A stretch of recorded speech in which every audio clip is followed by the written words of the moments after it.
Hey everybody. I want to talk to you for just a minute about a series that's coming up for our Sunday night forums and a class that's coming up. Everybody knows that February 14th is Valentine's Day,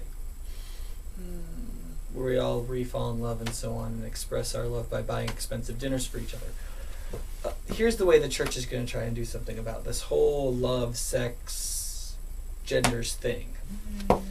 We feel really strongly that there's some real misinformation about sexuality and mispractice of it out there, that we all go through this constant education about sex in our contemporary culture, and that most of that education is actually miseducation. So what we're going to do in the Sunday night forums for the next 4 weeks, starting this coming week, January 10th, is we're going to do a 4-week series on sex. The first, let me say it this way. I'm going to do 3. Doug's going to do 1. That's probably because he's going to be going on his spiritual renewal leave. So this week, on January 10th, I'm going to be doing a talk on the Bible and sex, because most of us have no idea what the Bible really says about sex, other than the situations in which we're not supposed to have it. So it's really important to get a both positive view of sex from the Bible, because this was God's invention, not Satan's. And secondly, the Bible's view of the fence around the joy of sex. Like, what is the fence and what is the joy? And we'll be talking about Song of Songs, 1 Corinthians 7, some of the chapters in Proverbs, lots of different passages in the Bible that talk about sex. It's a big issue. Secondly, the next week, Doug is going to talk about some practical issues, mainly out of a talk he did several years ago. And he's going to talk about some midlife issues that he's experiencing now, being in midlife himself, and just some practical issues that he thinks need to be brought up. The third week, I'm going to be talking about sexual misconceptions that we have and how that blunts the joy we can have in a marriage sex relationship, and how intimacy and intensity are meant to come out of our relationship, not out of experimentation and deviance. And so I think it's important for us to recognize that and how these things feed in together to have a really exciting and healthy sex life, as though I have one, right? And then lastly, I'm gonna clean up the last week and cover issues that we haven't covered up, which include some things like issues in courting and dating. How do you know if you're ready for marriage? How do you know if you have sexual problems that need help? All those kinds of things.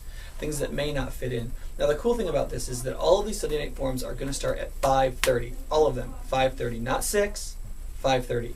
And we have childcare that early. And here's why. Because we want to leave lots of time for question and answers. We want this agenda to really be set by you.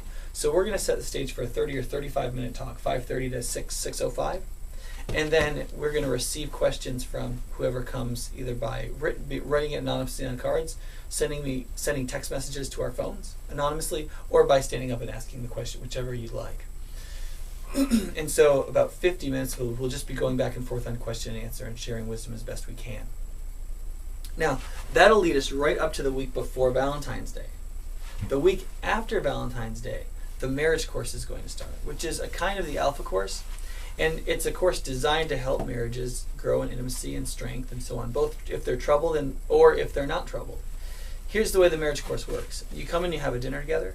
You watch a video on one of the, I think, 7 or 8 subjects of marriage the course talks about. And then you have a one-on-one discussion with your spouse. So it's not group therapy.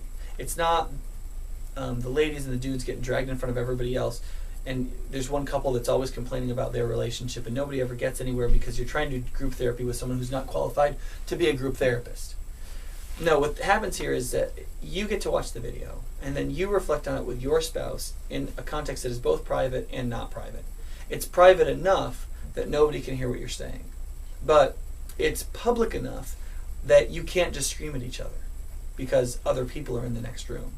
So it forces people to have fairly constructive discussions about the issues, and they're set up to work towards from general things to more specific things, for not as intimate issues to more intimate issues. The people in our church that have done the marriage course have said it was extraordinarily helpful. So I hope you think about that. So around Valentine's Day, I'd really encourage you to take part in the sex talks before and the marriage course after if you're married. And about the sex talks, they're just going to be designed for married couples because that's who's supposed to be having sex. But it's going to be relevant for everybody.